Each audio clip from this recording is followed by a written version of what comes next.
Salut à toi, c'est Florian de la Start University. On se retrouve aujourd'hui pour continuer notre série de vidéos sur le gameplay de Gods Unchained. Si tu nous découvres pour la première fois dans cette vidéo, je te rappelle que notre mission sur Gods Unchained, c'est de jouer en tant que joueur entièrement free-to-play et de te proposer les meilleures stratégies et surtout de te montrer comment nous, en tant que joueurs free-to-play, on arrive à se dégager un revenu avec Gods Unchained. Et pour ce faire, il faut une maîtrise de la macro quand même assez élevée, puisque pour rivaliser avec des decks qui sont payants et donc qui sont un petit peu supérieurs à celui d'un joueur free-to-play, la connaissance du gameplay et de la macro est indispensable. Et aujourd'hui, on s'attaque aux dieux de Gods Unchained, donc les différents dieux avec leurs différents pouvoirs. Allez, c'est parti, on se retrouve sur mon écran. Allez, c'est parti. Comme je te le disais, lorsque tu vas jouer à Gods Unchained, tu vas créer des decks et tu vas jouer avec un dieu. À la manière d'Hearthstone, où là tu vas choisir ton héros, bien souvent en rapport avec les classes, notamment le chasseur, le chaman, le voleur, etc. Sur Gods Unchained, ce sont des dieux. Tu as 6 dieux que tu vas pouvoir choisir, et chaque dieu, lui, aura 3 pouvoirs possibles, et ils auront des cartes qui leur sont définies. Alors tu verras, on fera une vidéo où on va créer les decks, et là, je te présenterai un petit peu tous les types de cartes. Il y a des cartes qui sont communes à tous les dieux, mais chaque dieu a son propre type de cartes. Allez, je t'en dis pas plus, on se retrouve, on va découvrir chacun de ces dieux et tous leurs pouvoirs. C'est parti. Allez, c'est parti, on attaque cette présentation des dieux avec le premier dieu, Ludia, Goddess of Deception, la déesse de la tromperie. Et ici, on se retrouve un petit peu comme dans Hearthstone avec un voleur, c'est-à-dire vous allez jouer pas mal sur de la tromperie, des petites techniques où vous allez camoufler vos cartes, où vous allez utiliser, voler les cartes de votre adversaire. Voilà, il y a pas mal de petites choses, vraiment, exactement. Vous allez avoir un gameplay très fourbe et surtout un gameplay en réaction à votre adversaire. Ici, on va souvent se retrouver avec des decks mid-range qui sont très forts en ce moment, mais on peut retrouver également des decks Zoo, Control, Aggro. Alors, Aggro, c'est pas mal non plus, mais c'est vraiment surtout du mid-range en ce moment qu'on retrouve pour gagner les parties. Premier pouvoir de Ludia, c'est le flip. Vous allez pouvoir piocher 2 cartes et une fois que vous avez pioché vos cartes, vous allez pouvoir regarder toutes les cartes que vous avez en main et vous allez à nouveau en choisir 2 pour remettre dans votre deck. Ici, j'active ce pouvoir, je me retrouve donc à piocher 2 cartes et ensuite, je vais pouvoir choisir 2 autres cartes que je ne veux plus, que je vais renvoyer dans mon deck. Et voilà. Allez, deuxième pouvoir, Thievery. Ici, vous allez ajouter une carte du domaine de votre adversaire. Donc là, ici, par exemple, je suis contre un guerrier, eh bien je vais pouvoir obtenir gratuitement, à chaque fois que j'utilise mon pouvoir, une carte de guerrier qui coûte seulement 1 de mana. Donc là, j'active mon pouvoir ici et on a obtenu, on voit bien donc que c'est une carte du dieu de la mort et donc c'est une carte qui coûte seulement 1 de mana. Alors il faut savoir que ça peut être soit des sorts, soit des créatures, d'accord? C'est vraiment n'importe quelle carte du domaine de mon adversaire. Et le troisième pouvoir, Orpheos Distraction.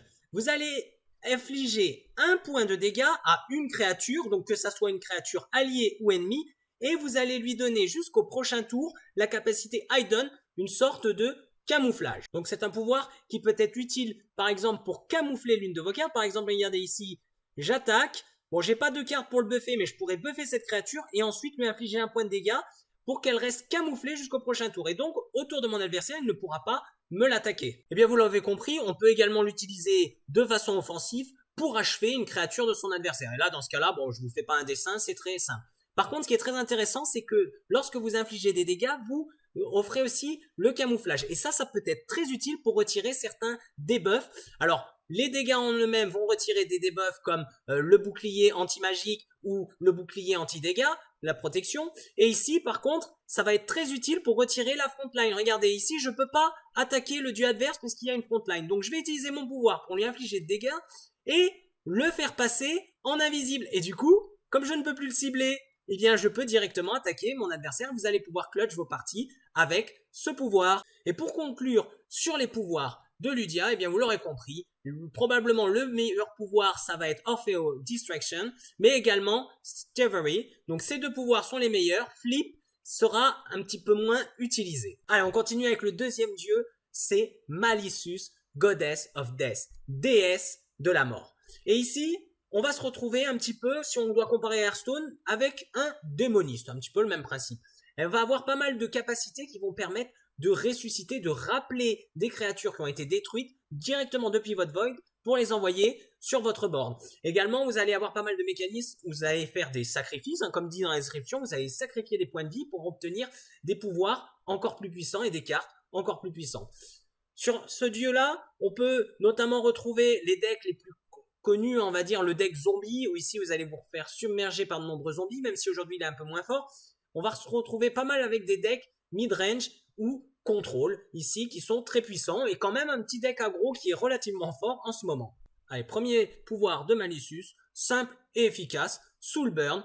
Chaque fois que vous activez votre pouvoir, vous allez infliger 1 de dégâts au dieu adverse et à vous-même. Alors c'est un pouvoir simple, vous allez vous dire, mais à quoi ça sert d'infliger seulement 1 point de dégâts à mon adversaire, mais à moi aussi?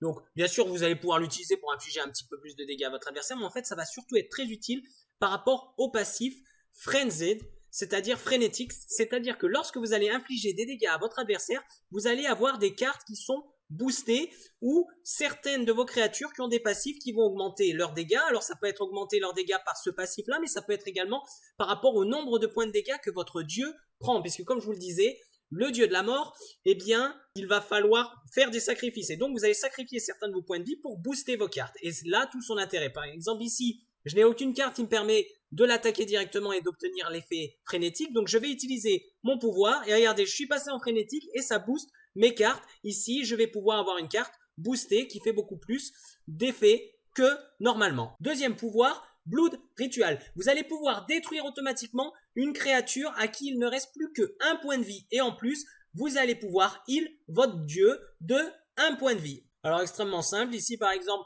on va imaginer qu'il ne reste plus qu'un point de vie à cette créature. Je vais donc pouvoir utiliser mon pouvoir et je vais automatiquement la détruire. Et en plus, je vais gagner 1 point de vie. Attention, ça peut être également utilisé sur vos propres créatures. Par exemple, pour faire proc certains effets Afterlife. Et le troisième pouvoir, Neferus Sacrifice.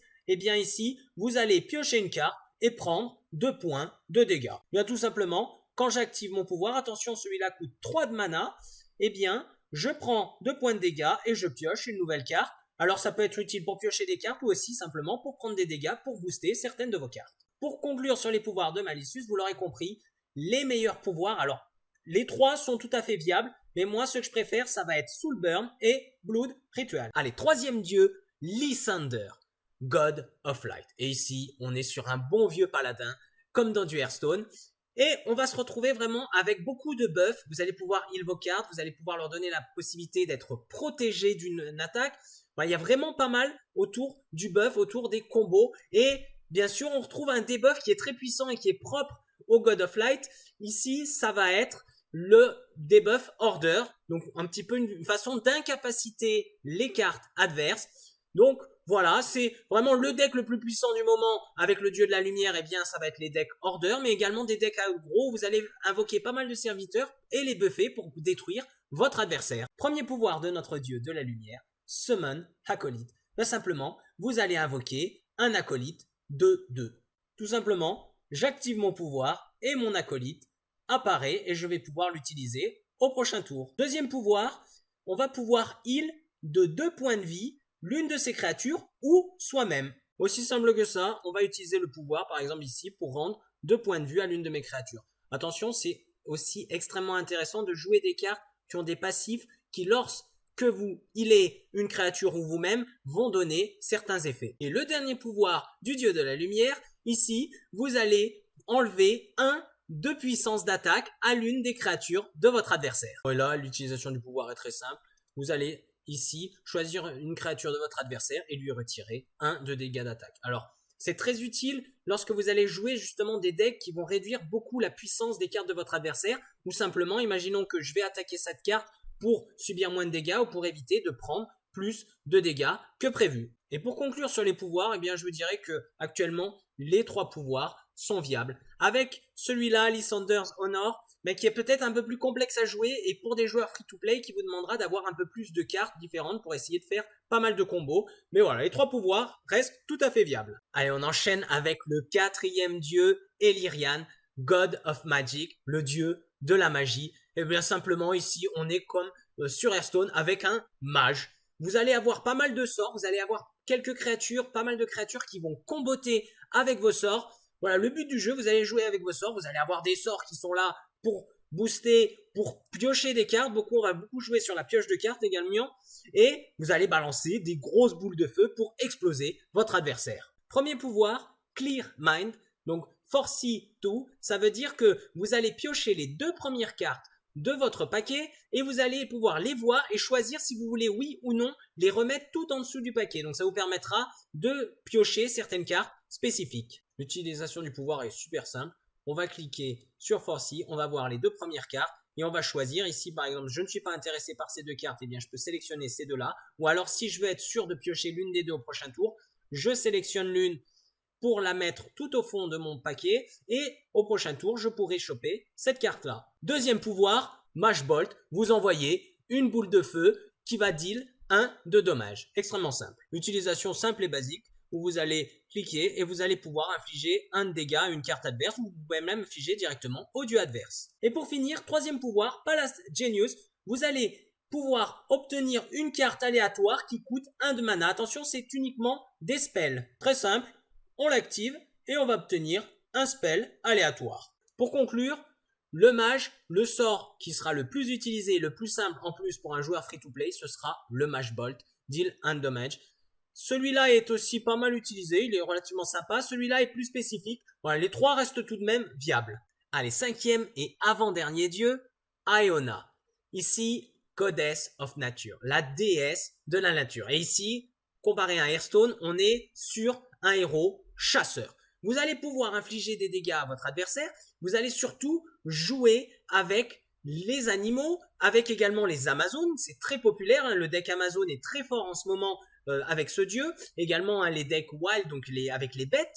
Et donc vous allez invoquer des bêtes. Vous allez aussi avoir une mécanique qui est très intéressante, c'est-à-dire que vous allez avoir beaucoup de régénération où chaque tour, vos créatures vont pouvoir se heal, notamment vos bêtes, mais également vos Amazones. Donc un deck qui est relativement puissant et on va retrouver pas mal de decks aussi aggro pour pouvoir battre vos adversaires. Premier pouvoir d'Iona, Flourish. Donc on va heal une de nos créatures de 1 point de vie, tout simplement. Alors c'est un simple heal, c'est une version bien moins puissante du sort du dieu de la lumière. On clique dessus et ici on heal de 1 une de nos créatures. Deuxième sort, Animal Bond. On va simplement invoquer une bête qui a 1 d'attaque et 2 points de vie et qui a le passif confus. Aussi simple que ça, on clique dessus et voilà, on a invoqué notre petit Padger en 1-2. Et le troisième pouvoir, Selena's Mark, vous allez infliger 1 de dégâts aléatoirement à une créature et vous allez vous heal de 1 point de vie.